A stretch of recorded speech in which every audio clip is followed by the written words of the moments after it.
अगर दी अंडरटेकर इकलौते सबसे ज्यादा नहीं तो WWE के इतिहास के सबसे ज्यादा रिस्पेक्टेड रेसलर्स में से एक तो पक्का है। अपने 3 साल के लंबे करियर में अंडरटेकर काफी प्रोफेशनल रहे और उन्होंने हमेशा WWE को खुद से आगे रखा। उनके बारे में एक बात जो विंस मैकमैन को बहुत पसंद है वो ये कि अंडरटेकर उनके कहने पर सब कुछ करने के लिए तैयार हो जाते थे।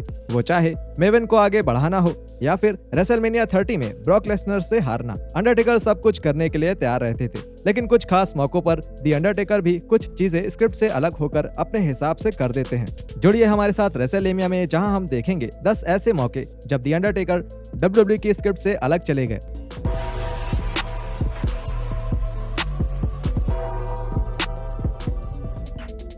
उससे पहले हमारे चैनल को सब्सक्राइब करके नोटिफिकेशन बेल दबाना ना भूलें और एक्सक्लूसिव लिस्ट के लिए हमारे फेसबुक पर फॉलो करें और हमारे नए चैनल्स रेसलमेनिया शॉर्ट्स और रेसलमेनिया हिंदी भी जरूर देखें।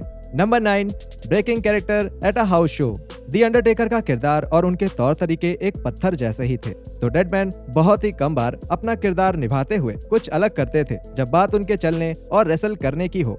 लेकिन 2009 में उन्होंने अपने इस किरदार के स्क्रिप्ट किए हुए तौर तरीके की धज्जियां उड़ा दी थी। एक हाउस शो मैच के दौरान दी अंडरटेकर अपने पार्टनर से टैग मिलने का इंतजार कर रहे थे और किसी वजह से उन्हें फैंस का शोर पसंद आ रहा था। दी अंडरटेकर ने एक कोने से दूसरे कोने तक भागना शुरू कर दिया और यहाँ तक कि अपने सर पर एक पानी से भरी बोतल भी पलट ली। ये एक मजेदार पल था और ये क्लिप हाल ही के सालों में बहुत वायरल भी हो रही है। उस मैच में मौजूद रेसलर कोडी रोड्स ने फरवरी 2003 में इस वीडियो पर रिएक्ट करते हुए ट्विटर पर लिखा, नहीं पता वो मैच के 90% हिस्से में हिले भी नहीं और फिर अचानक वो पागल हो गए। उन्हें वो टैग चाहिए था ताकि वो नए रेसलर्स का खेल में अच्छे से स्वागत कर सके और उन्होंने वो किया भी। नंबर 8, ब्लडशेड इनसाइड हेल इन अ सेल। 2015 में हमने आखिरी मैच देखा टेकर और उनके आज के राइवल ब्रॉक लेसनर के बीच। दोनों का सामना एक हेल इन अ सेल मैच में हुआ और ये मैच सभी की उम्मीद से कई बेहतर हुआ। इस मैच के बारे में मजेदार बात ये रही कि दोनों ही रेसलर्स इस मैच में स्क्रिप्ट से अलग चले गए। 2008 से ही WWE का एक कड़ा नो ब्लड पॉलिसी रहा है, लेकिन इन दोनों रेसलर्स ने उस बात को नजरअंदाज किया और सेल के अंदर एक दूसरे को लहूलुहान कर दिया। दोनों ही रेसलर्स का मैच के किसी न किसी पड़ाव में खून निकला था और इससे विंस मैकमैन बहुत गुस्सा हुए, जिन्होंने रिंग में एक डॉक्टर को भी भेजा था। हालांकि दोनों रेसलर्स का स्क्रिप्ट से इस तरह अलग जाना मैकमैन को बिल्कुल पसंद नहीं आया, लेकिन फैंस को ये बेहद अच्छा लगा और उन्हें इसमें पुराने हेल इन अ सेल की झलक भी दिखी। इस तरह के मैचेस जो पहले हुए थे उनमें इस ब्लडशेड की ही कमी थी।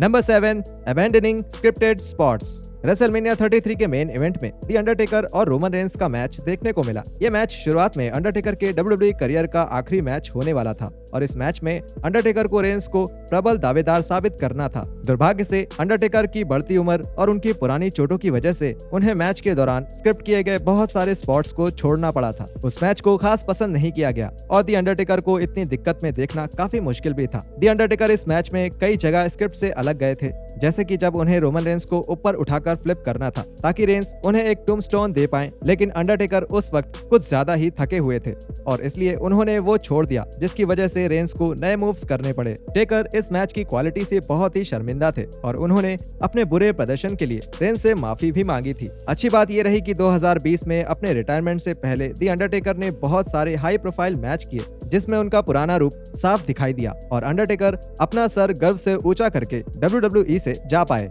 Number 6, the bike stall. SmackDown के पहले brand exclusive pay per view vengeance 2003 में एक से बढ़कर एक मैचेस शामिल थे और एक मैच जिसके लिए फैंस सबसे ज्यादा उत्साहित थे वो था एक युवा जॉन सीना और दी अंडरटेकर के बीच होने वाला मैच। दुर्भाग्य से मैच के शुरू होने से पहले ही अंडरटेकर को स्क्रिप्ट से अलग जाकर इम्प्रोवाइज करना पड़ गया। मैच के दौरान दी अंडरटेकर एक बाइक से रिंग की तरफ आ रहे थे, लेकिन उनकी एंट्री के वक्त ही उनकी बाइक रुक गई और इस वजह से अंडरटेकर को स्क्रिप्ट से अलग जाकर चलते हुए रिंग में आना पड़ा। अगर गौर से देखिए तो ये कोई बड़ी बात नहीं है, लेकिन वो मोटरसाइकिल उस समय अंडरटेकर के किरदार का एक अहम हिस्सा थी और इसलिए स्क्रिप्ट से मजबूरन अलग जाकर अपनी आइकॉनिक एंट्री को बदलना जाहिर तौर पर इस हॉल ऑफ फेमर के लिए एक बड़ी परेशानी बनी। Number 5, improvised entrance.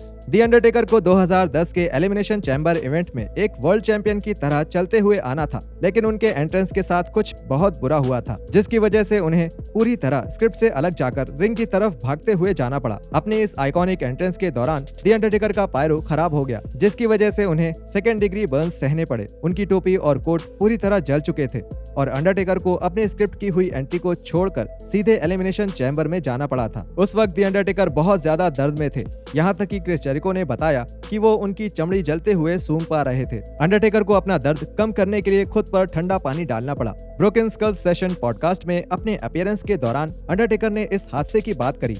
उन्होंने कहा, एड्रेनालिन की सुई सीधे वहां लगाई गई थी। मैं खुद से अलग था। मैं अपने चेस्ट को देख रहा था क्योंकि मेरे सीने में दर्द हो रहा था। मेरी स्किन सिकुड़ रही थी। यहाँ मुझे देखो, मैं खुद को ठंडा करने के लिए पानी डाले जा रहा हूँ। मुझे पता था मुझे उस पॉड में 20 मिनट तक बैठना था और फिर अंदर जाकर मुझे और 20 मिनट तक काम करना था और मैं कोशिश कर रहा था जानने की कि मेरी चोट कितनी है, क्योंकि मैं सिर्फ जले हुए बाल और मांस ही सूंघ पा रहा था। Number 4, breaking into laughter. WrestleMania 30 में हुआ ब्रॉक लेसनर और अंडरटेकर के बीच का मैच आइकॉनिक था। आइकॉनिक इसलिए क्योंकि उस मैच ने रेसलमेनिया के अच्छे मैचेस की चेन तोड़ दी थी। फैंस उस मैच की क्वालिटी से बहुत निराश हुए थे और इसकी खास वजह ये थी कि द अंडरटेकर को इस मैच के दौरान एक कंकशन हो गया था, जिसकी वजह से वो फैंस की उम्मीदों पर खरे नहीं उतर पाए। रेसलमेनिया 30 के इस खराब मैच को सही करने का एक मौका इन दोनों रेसलर्स को 2015 के समर स्लैम पेपर व्यू में मिला था और ये मैच बेशक बेहतरीन था। ये मैच काफी मजेदार रहा और इस मैच में डेडमैन ने कॉमेडी का भी एक हिस्सा डाल दिया था। साफ तौर पर ये पल स्क्रिप्ट में कहीं शामिल नहीं था। जब अंडरटेकर ने अपना ट्रेडमार्क मूव सिटअप किया, उसके बाद वो लेसनर की हंसी की नकल उतारने लगे।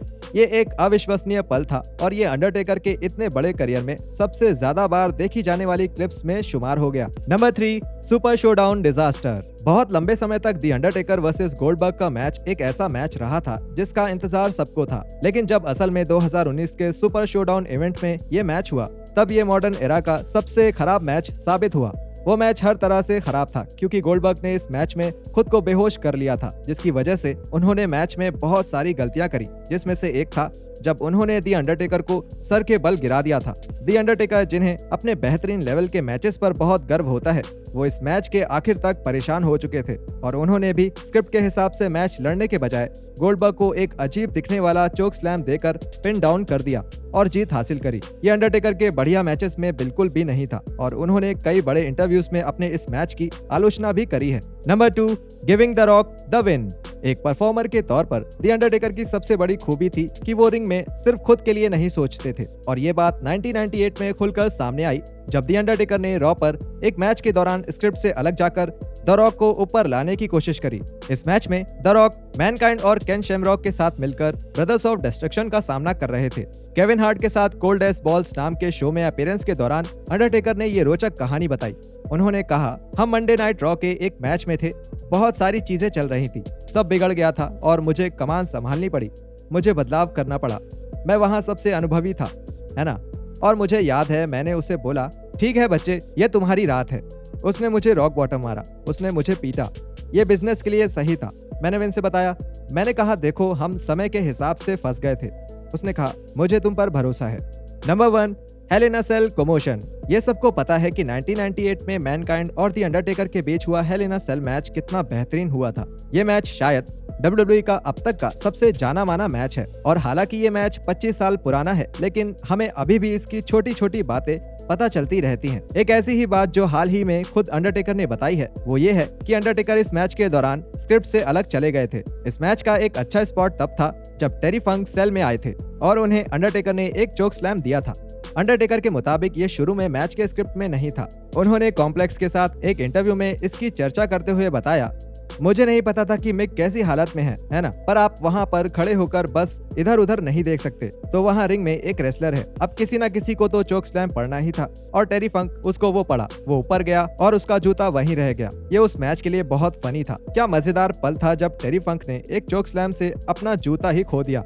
और यहाँ खत्म होते हैं हमारे 10 ऐसे मौके जब WWE में अंडरटेकर स्क्रिप्ट से अलग गए। वीडियो कैसी लगी ये नीचे कमेंट करके हमें जरूर बताएं और हम मिलते हैं आपसे अगली वीडियो में ऐसे ही कुछ और रेसलिंग कंटेंट के साथ।